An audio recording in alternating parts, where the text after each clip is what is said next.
주의 계집종 연인이라는 제목으로 말씀을 전가하겠습니다. 오늘은 대림절 첫 번째 주일입니다. 이제 성탄의 계절이 시작이 되어졌습니다. 하나님의 아들이신 예수님께서 죄인을 구원하시기 위해서 이 땅에 오셨습니다. 예수님이 오시지 않았다면 우리 인간은 죄로 말미암아 영원히 죽을 수밖에 없는 심판을 받고 멸망을 받고 결국 지옥이 끝이 되어지는 그런 소망이 없는 불행하고 비극적인 존재로 남을 수밖에 없었습니다. 그런 소망 없는 죄인들을 하나님께 사랑하셔서 우리를 구원하시기 위하여 독생자를 이 땅에 보내시고 십자가에 죽게까지 하셨던 것입니다. 예수님의 죽음은 우리의 죄를 대속하는 죽음이었습니다. 그렇기 때문에 누구든지 예수 그리스도를 영접하기만 하면 예수 그리스도의 이름을 믿는 자는 죄의 사함을 받고 구원을 얻는 은총을 얻게 된 줄로 믿습니다. 그러기에 예수님이 오시면 온 세상에 큰 기쁨의 좋은 소식인 것입니다. 그래서 온 인류가 아기 예수 오신 성탄절을 기다리면서 또한 기리면서 기뻐하는 것입니다. 그런데 예수님이 오시면 보통 사람들의 오는 것과 이 세상에 태어난 것과는 다르게 태어났습니다. 마리아와 요셉이 결혼하여 태어난 것이 아니라 동정녀 마리아에게서 성령으로 잉태되어 예수님께서 이 땅에 오셨다고 했습니다. 그래서 마리아는 예수님의 육신의 어머니가 되어지는 영광을 누리게 되어집니다. 그래서 천주교에서는 마리아를 신격화할 정도로 예수님의 육신의 어머니를 그렇게 칭송을 합니다. 성탄절이 되면 아기 예수님과 함께 꼭 마리아가 등장합니다. 유명한 화가들이 그린 아기 예수에 대한 그림들에는 모두가 마리아와 함께 등장을 합니다. 마리아가 아기 예수를 안고 있는 그런 그림들이 나올 정도로 마리아는 하나님 앞에 가장 귀하게 쓰임받는, 그리고 주님 오시는 그날까지 마리아는 영광된 이름으로 남게 되어졌습니다. 마리아가 하나님께 귀하게 쓰임받았다는 것은 가장 큰 복을 받은 자라고 하는 것입니다. 복 중에 가장 큰 복은 하나님께 쓰임받는 복임을 믿으시기를 바랍니다. 여러분, 하나님께 쓰임받는 것에 감사할 수 있기를 바랍니다. 어떤 성도는 교회에서 직분 받은 게 부담스럽다는 사람이 있습니다. 부담스러울 수 있지만 여러분, 그것은 나에게 주신 하나님의 큰 복임을 믿으시기를 바랍니다. 누구에게나 여러분 그런 일을 맡기는 것이 아닙니다. 하나님께서 사랑하는 자, 하나님께서 귀하게 여긴 자에게 주시는 은혜임을 믿고 여러분 더 감사하면서 하나님께 쓰임받는 것을 더 기쁨으로 생각하고 충성할 수 있기를 축복합니다. 근데 이렇게 귀하게 쓰임받은 마리아가 그 당시에 대단한 그런 사람이 아니었습니다. 왕의 딸, 공주도 아니었습니다. 무명의 여인이었습니다. 마리아 창간 본문 48절에 보면 그의 여종의 비천함을 돌보셨습니다. 이렇게 스스로 그렇게 고백을 합니다. 이 여종의 비천함을 돌아보셨다. 그렇습니다. 하나님께 쓰시는 사람은 이 세상에서 잘나고 위대한 사람이 아니더라고 하는 것입니다. 산속 옹달샘 가에 가면 물을 떠먹는 쪽박이 있습니다. 그 쪽박은 아무도 부러워하지 않는 그런 평범한 그릇입니다. 만약 그 쪽박이 아름답거나 빛이 나거나 좋은 것이면 이미 사라져버리고 말았을 것입니다. 그러나 그 쪽박은 아무에도 부름을 주지 않는 그런 쪽박이지만, 그러나 목마른 나그네들에게 생명수와 같은 샘물을 먹게 만들어주는 귀한 도구로 쓰임을 받는다라고 하는 것입니다. 마찬가지로 하나님 앞에 쓰임받는 믿음의 사람들은 산속 옹달샘 가에 있는 쪽박 같은 자들이라고 하는 것입니다. 비록 우리들의 모습이 옹달샘 가에 있는 쪽박 같은 모습일지라도 하나님의 쓰시기에 합당한 믿음의 그릇, 또 어두운 세상에 소망의 빛을 비추는 희망의 통로가 될 수 있다고 하는 사실입니다. 하나님께서 예수님을 이 세상에 보내시면서 얼마나 고민하셨을까라는 것을 생각해 봅니다. 마태복음 9장 17절에 보면 이런 말씀이 있습니다. 새 포도주를 낡은 가죽 부대에 넣지 아니하나니 그렇게 하면 부대가 터져 포도주를 쏟아지고 부대도 버리게 됩니다. 새 포도주는 새 부대에 넣어야 둘이 보존되느니라 그랬습니다.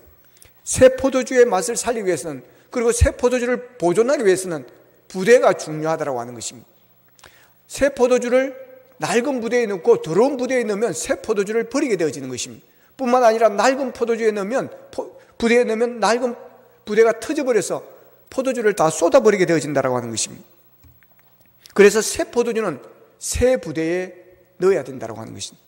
예수님은 새 포도주와 같습니다. 거룩한 새 포도주입니다. 하나밖에 없는 유일한 그런 포도주인 것입니다. 예수님은 하나님의 아들이십니다. 예수님은 죄가 없는 유일하신 분이십니다. 이러한 유일한 새 포도주와 같은 메시아 예수님을 이 세상에 보내실 때 어느 그릇에 담아야 될지 하나님께서 얼마나 고민했겠습니까? 담고 담으려고 해도 담을 만한 그릇이 없습니다. 왜 그렇습니까? 로마서 3장 10절에 보면 기록된 바 의인은 없나니 하나도 없다고 그랬습니다. 죄 없으신 거룩하신 예수님을 죄인 속에 담을 수가 없었기 때문에 그렇습니다. 그렇기 때문에 그 누구도 예수님을 담을 만한 그릇이 되어지지를 못하는 것입니다. 성인이라고 하는 그런 사람들도 마찬가지입니다. 모두가 다 죄인인 것입니다. 산은 산이요 물은 물이로다라고 하는 유명한 말을 남긴 성칠 스님이 세상을 떠나셨을 때 그분의 죽음을 우리나라 모든 방송사들이 다 메인 뉴스로 내보내면서 애도를 하였습니다. 그때 그분에 대해서 궁금했습니다. 왜냐하면 저는 스님들을 잘 모르기 때문에 그렇습니다. 그런데 우리나라 모든 방송에서 그렇게 보도를 하고 죽음을 애도하는 것을 보면서 그분이 궁금해졌습니다. 도대체 그분이 어떤 사람인가? 어떤 스님인가? 그래서 그분의 책을 몇 권을 사서 읽었습니다. 그분의 책을 읽으면서 제 나름대로 느낀 것은 종교는 다르지만 참 영혼이 깨끗하다는 것을 느껴졌습니다. 그분의 글을 읽는데 참 순수하고 정직하신 분이시다라는 것을 느끼게 되어졌습니다. 그분이 책에서 그런 말을 했습니다. 자신이 돌을 닦기 위해서 깊은 삶 속에 들어와 있지만 때로 불타는 정욕이 나를 힘들게 한다라고 그렇게 말을 썼습니다. 그러면서 자신의 내면에 더럽고 추한 것이 가득 차 있다라고 그런 말을 했습니다. 종교인들은 자신의 내면에 추한 것을 감추려고 합니다. 그래서 계단때 묻지 않고 거룩하고 순결한 모습으로 보이려고 애를 쓰는 것입니다. 그런데 이분은 자신의 내면을 솔직하게 표현을 했습니다. 불교 신자들은 성질 스님을 속세를 다 벗어버리고 욕심도 없고 세상 정욕도 없는 그런 성자 같은 사람으로 보지만 이분은 스스로 나는 그렇지 않다라고 이야기를 합니다. 얼마나 솔직합니까? 그렇습니다. 그분도 우리도 모두 다 피조물이요 죄인들인 것입니다. 모든 인간은 죄인입니다. 그러므로 죄 없으신 독생자 예수 그리스도를 이 세상에 보내시면서 하나님께서 어떤 그릇에 담을까라고 얼마나 고민을 하셨겠어요. 누구를 사용할까? 어떤 그릇을 사용할까? 누구의 몸을 빌려서 이 세상에 보낼까? 세상 죄인들은 구원해야 되겠고 근데 예수님을 보내야 되겠는데 어느 그릇을 사용하실까? 고민하시다가 결국 마리아를 선택하신 것입니다. 그런데 왜 마리아냐라고 하는 것입니다. 마리아 이전에도 수많은 사람이 있었고 마리아 시대에도 수많은 사람들이 있었고 마리아 이후에도 수많은 사람이 있었고 지금도 수많은 사람들이 살아가고 있습니다. 그런데 어떻게 마리아가 전 인류를 대표하여 예수님의 어머니가 될 영광을 차지할 수가 있었는가 하는 것입니다. 거기에는 우리가 알 수 없는 하나님의 뜻과 하나님의 은혜가 있었기 때문입니다.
뿐만 아니라 이 사람이 이것이 천사인지 꿈인 사탄인지도 구별할 수가 없게 되어진다라고 하는 것입니다. 그런데 가브리엘은 마리아는 이 가브리엘의 말을 듣고 이런 인사가 어찌함인가 그럽니다. What does this mean? 이게 도대체 무슨 소리인가라고 생각한 것입니다. 그러나 마리아는 하나님의 사자를 분별할 영안을 가지고 있었습니다. 하나님께서 예수님을 인간의 몸으로 이 땅에 내려보내시는 중요한 일을 아무데나 있는 아무에게나 맡기지는 않았을 것입니다. 마리아는 하나님의 큰 일을 할 준비가 되어 있었기 때문에 그녀에게 맡겨진 것입니다. 그것은 하나님의 뜻하심 가운데 선택하셨다는 것입니다.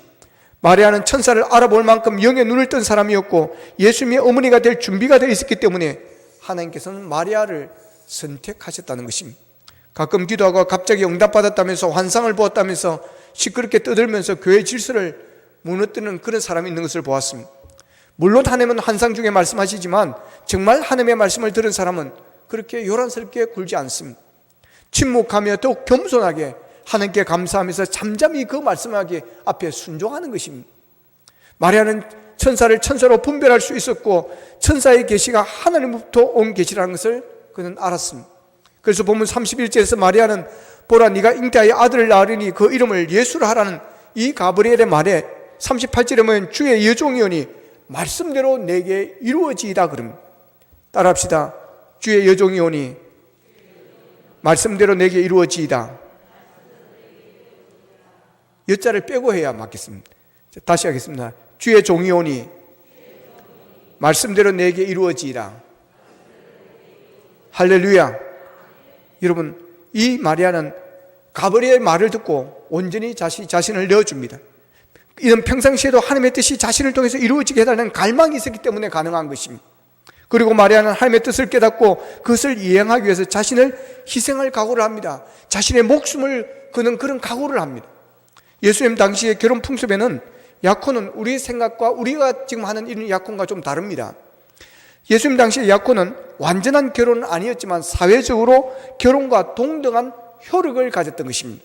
서로 동거만 하지 않을 뿐 사회적으로 법적으로 결혼과 동등한 그런 효력을 가졌습니다. 그래서 마리아와 요셉이 약혼을 한 상태인데도 함께 베들레헴으로 호적하러 올라갔던 것입니다. 그렇다고 약혼 기간에 동침이 허락된 것은 아니었습니다.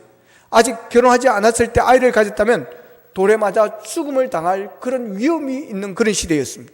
그러나 마리아는 그것을 감내하였습니다. 예, 제가 감당하겠습니다. 하나님의 뜻이 내게 이루어지기를 원합니다. 그럼 여러분에게 묻고 싶습니다. 하나님의 뜻이 여러분에게 임한다면, 하나님이 여러분에게 원한 것이 목숨을 걸 만한 일이라 한다면, 정말 여러분에게 손해가 되어지는 일이라고 한다면 예, 제가 하겠습니다라고 대답할 수가 있겠습니까? 여러분, 얼마나 많은 사람들이 하나님의 뜻을 이루기 위해 목숨을 거는지 모릅니다. 생명을 내놓고 일을 합니다. 선교지에 나가 있는 선교사들을 봐서도 알 수가 있고 평신도로서 삶의 현장에서 하나님의 뜻을 이루며 살기 위해서 목숨을 건 삶을 살기 위해 애쓰는 사람들이 많이 있습니다. 때로는 피해를 보고 손해를 보고 억울한 일을 당하면서도 기꺼이 감내하는 사람들이 있습니다. 그런데 우리는 어떻습니까? 자존심 좀 상하면 못하겠다 안 하겠다고 그냥 빠져버리려고 합니다. 좀 바쁜 일이 있으면 주의 일은 뒷전인 것입니다. 마리아는 죽음을 각오하고 예수님의 잉태를 받아들였습니다. 마리아는 전적으로 하나님의 뜻을 따르겠다는 것입니다. 예수님은 이런 마리아의 몸을 통해서 이 땅에 아기 예수를 보내시는 그릇으로 사용하였습니다. 하나님께서 마리아를 아기 예수님을 이 땅에 탄생시킬 도구로 사용하시기를 원하셨던 것입니다. 그리고 마리아는 그런 하나님의 뜻에 온전히 순종함으로 하나님의 도구가 되어졌습니다. 마리아의 헌신과 순종이 있었기에 아기 예수님이 이 땅에 태어나실 수가 있었습니다. 이런 역사와 기적은 헌신과 순종 없이 되어지는 것이 아닙니다. 오늘날 교회가 이렇게 움직여지어지는 것도 여러분 보이지 않는 이런 마리아와 같은 헌신과 순종이 하는 하나님의 종들 때문에 지탱되어지고 하나님의 나라는 확장되어 가는 줄로 믿습니다. 오늘 우리 교회와 우리 자신이 우리 시대의 마리아들이 되어야 합니다. 하나님은 오늘 또 하나님의 뜻을 이 땅에 이루시기 위해서 교회를 세우셨습니다. 뿐만 아니라 하나님께서 나를 하나님의 도구로 사용하셔서 하나님의 뜻을 이루시기를 원하십니다. 우리가 마리아처럼 말씀대로 내게 이루어지다 하고 고백하는 믿음으로 하나님의 도구가 되기로 헌신한다면 우리를 통해서 하나님께서는 이 땅에 하나님의 평화를 이루어 가실 것입니다. 하나님의 도구가 되는 것이 때로는 우리에게 손해가 되는 길일 수도 있습니다. 하나님의 도구로 쓰임받기로 헌신할 때는 엄청난 희생을 감수해야 될 때가 있습니다. 죽음을 각오한 사람에게는 두려움이 없습니다. 주님을 위해 목숨을 내놓은 사람 앞에는 그 어떤 것도 두려움이 되지 않습니다. 왜 우리가 주님의 일을 하면서 불평하고 짜증내고 때로는 시험에 드는 것입니까? 내 자아가 살아있기 때문에 그렇습니다. 그렇기 때문에 좀 더 하면 더러워서 못하겠다고 그러는 것입니다. 하나님의 일을 하기 위해서는 마리아처럼 죽음도 각오하고 내 모든 것을 하나님께 드려야 하는데 여전히 내가 살아있습니다. 내 욕망이 살아있고 내 고집이 살아있고 내 자존심이 살아있고 내 욕심이 여전히 나를 지배하고 있습니다. 그러다 보니까 절대로 손해보지 않으려고 하는 것입니다. 희생하지 않으려고 하는 것입니다. 손해보는 것은 내 인생의 손해라고 생각합니다. 희생하면 내 인생의 손해라고 하는 것입니다. 그러나 주님 앞에서 손해는 없는 줄로 믿으시기를 바랍니다. 더 편하고 더 쉬운 것을 계속해서 찾아 나갑니다. 더 편한 교회를 찾습니다. 마리아처럼 주의 계집종이라는 믿음이 없기 때문에 그렇습니다. 오늘 한국 교회에 마리아의 목숨까지도 각오하는 믿음의 회복이 필요한 때입니다. 오늘 한국 교회에 헌신이 식어가고 있습니다. 코로나로 인해서 교회에서 식사를 하지 못함으로 한국 교회들이 오후 찬양 예배를 오랫동안 드리지를 못했습니다. 그런데 이제 사회적 거리두기가 해제되었지만 지금은 수많은 교회들이 오후 찬양 예배를 드리지 못합니다. 그 이유는 점심 식사를 하지 못하기 때문에 그렇습니다. 우리가 오랫동안 오후 찬양을 드리지 못하는 가운데 이것이 1, 2년이 지나고 3년 되어지면서 편한데 익숙해져 버렸습니다. 그래서 이제 주일 오후에 점심을 먹고 오후 찬양 예배를 드려야 되겠는데 식당 봉사를 하지 않겠다라고 하는 것입니다. 지난 달 11월 초에 세미나가 서울에 갔습니다. 서울의 목사님들과 이야기 나누었습니다. 반이 넘는 숫자가 거의 3분의 2가 그 찬양 예배를 드리지 못합니다. 식사 봉사를 하지 않겠다는 것입니다. 어제 임원회를 모였습니다. 정치부와 함께 모였습니다. 큰 교회, 작은 교회들이 여들이 이야기를 했습니다. 많은 교회들이 이것 때문에 몸살을 앓고 있다는 것이었습니다. 코로나는 한국 교회를 위기에 빠뜨렸습니다. 편한데 익숙하게 만들어버렸습니다. 신앙생활은 편하면 안 됩니다. 지난 지금 월드컵이 한창입니다. 우리나라가 첫 경기로 우루과이와 시합을 해서 비겼습니다. 정말 경기를 잘했습니다. 우루과이와 우리나라 축구는 여러분 수준이 다릅니다. 급이 다른 것입니다. 그들은 세계 14위고 우리는 28위입니다. 급이 다르고 수준이 다른 팀입니다. 그 누구도 우리가 비길 것이라는 생각한 사람은 거의 없습니다. 저희들도 친구들이 카톡방이 6명이 있습니다. 거기에다가 내기를 했습니다. 1대3으로 진다, 2대3으로 진다, 3대0으로 진다. 이긴다는 사람 한 사람도 없었습니다. 그래서 배팅을 했지만 아무도 돈 못 받아갔습니다. 그런데 우리나라가 비겼습니다. 세계가 우리나라 축구를 보면서 다 감탄을 했고 칭찬을 했습니다. 제가 봐도 그동안 한국 축구가 월드컵에 나가 싸운 경기 중에 이렇게 잘한 경기는 없었습니다. 여러분 이게 그냥 되겠습니까? 아닙니다. 손흥민 선수는 월드컵 전에 소속팀에서 안면 골절상을 입고 얼굴에 가면을 쓰고 뛰었습니다. 여러분 가면을 쓰지 않아도 얼마나 복잡한지 모릅니다. 얼마나 불편한지 모릅니다. 안경 하나를 써도 여러분 땀이 흐르면 불편하고 갑니다. 그런데 가면을 썼다는 것 얼마나 불편한지 모릅니다. 그럼에도 불구하고 그는 힘을 다해서 성실하게 수비와 공격을 오가면서 뛰어주었습니다. 그리고 모든 축구 선수들이 젖먹던 힘을 다해서 그들은 뛰어주었습니다. 그 결과 우루과이와 비기는 경기를 할 수가 있었습니다. 여러분 그 선수들이 그냥 그렇게 되어지는 것이 아닙니다. 그들의 몸을 불살할지라도 절대로 지지 않겠다는 각오가 있었기 때문이며 또한 월드컵을 위해서 그만한 훈련과 혹독한 연습이 있었기 때문에 그렇습니다. 국가대표라는 명예를 걸고 국가대표라는 자부심으로 피땀 흘리는 훈련과 연습을 했기 때문인 것입니다. 운동선수가 편하게 연습하라고 하면 국가대표에서 다 탈락합니다. 소속팀에서도 마찬가지입니다. 편하게 연습하고 훈련하다고 하다가는 그 팀에서 버림을 받습니다. 비록 메시라고 할지라도 호나우드라 할지라도 손흥민이라 할지라도 감독이 시키던 연습에 소홀해 갈 때는 여차없이 그들은 방출을 당합니다. 국가대표는 그 명예 그 자존심 때문에 그렇게 고생하며 훈련을 연습하는데 하늘나라 국가대표가 되어지고 영원히 복받는 이 일에 여러분 그보다 더 열심히 하지 못하고 이렇게 편하게만 살아가려고 했어야 되겠습니까? 마리아의 목숨을 건 희생 속에 천사가 전해둔 하나님의 말씀에 순종함으로 아기 예수님이 이 세상에 오셨습니다. 그런데 순종하는 데는 희생이 따른다라고 하는 것입니다. 때로는 고난을 겪기도 하고 심지어는 목숨까지 내놓아야 할 상황이 되기도 한다는 것입니다. 그럼에도 불구하고 나를 통해서 하나님의 뜻이 이루어지기를 원한다면 내가 하나님의 도구가 되겠습니다. 이게 바로 순종인 것입니다. 믿음은 순종함으로 완성이 되어지는 것입니다. 아무리 믿음이 좋아 보여도 그 삶의 말씀 앞에 순종하지 않으면 모든 것이 헛된 것이 되어버립니다. 하나님은 순종하는 사람을 찾으십니다. 비록 부족하고 연약하지만 나 같은 사람에게 귀한 사명을 주심을 감사하며 순종하는 자를 하나님은 축복의 통로로 사용하십니다. 순종하는 자만이 하나님 앞에 위대한 일꾼으로 쓰임을 받게 되어지는 것입니다. 순종하는 자만이 세상에서 높임을 받습니다. 순종할 때 하나님은 하늘의 보고를 여시고 때를 따라도 없는 풍성한 복을 내려주십니다. 순종하는 자만이 복의 통로가 되어지는 것입니다. 여러분, 마리아처럼 말씀 앞에 겸손히 순종하는 법을 배울 수 있기를 바랍니다. 성탄은 마리아의 헌신을 통해서 이 땅에 이루어진 기적의 사건입니다. 하나님은 빛천한 여인 마리아를 복의 통로로 사용하셔서 놀라운 역사를 이루셨습니다. 우리는 어쩌면 옹달샘 가에 있는 보잘것없는 쪽박의 모습일 수도 있습니다. 그러나 묵묵히 그 자리를 지키면 목마른 영혼들에게 생수를 공급해 줄 수 있습니다. 오늘도 하나님 나라를 위해 쓰임받는 사람들은 위대한 사람이 아니라 위대하신 하나님의 손에 붙들린 연약한 쪽박 같은 인생들입니다. 아무리 현실이 힘들고 어렵고 아무리 고단하다 할지라도 여러분 하나님의 은혜를 사모하십시오.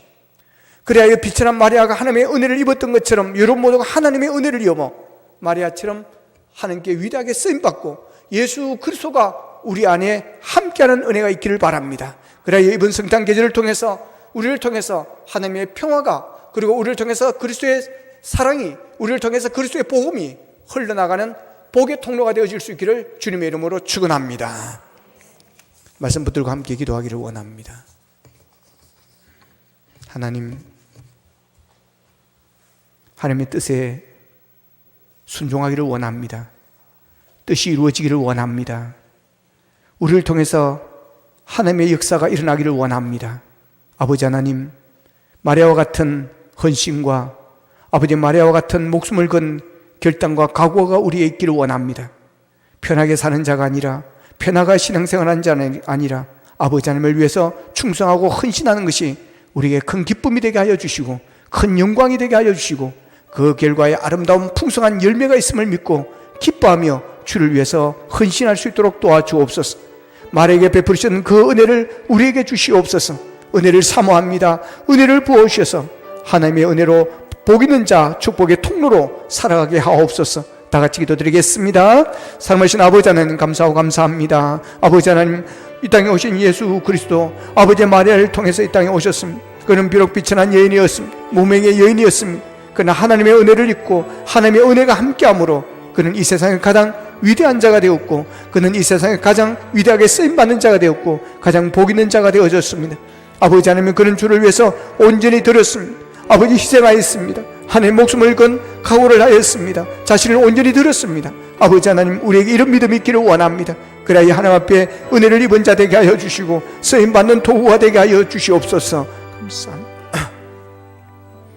하나님, 옹달샘가에 있는 보잘것없는 쪽박이의 모습들입니다. 그러나 하나님의 은혜를 입고 또 하나님의 손에 붙잡힐 때 마리아와 같이 위대하게 쓰임받는 복 있는 자가 되어질 줄로 믿습니다. 아버지 하나님이여, 마리아가 입었던 그 은혜를 우리에게도 허락해 주시옵소서. 그래야 하나님의 도구로 쓰임받게 하시고 하나님께 쓰임받는 것이 큰 기쁨이 되어지게 하여 주시옵소서. 예수님의 이름으로 기도합니다. 아멘.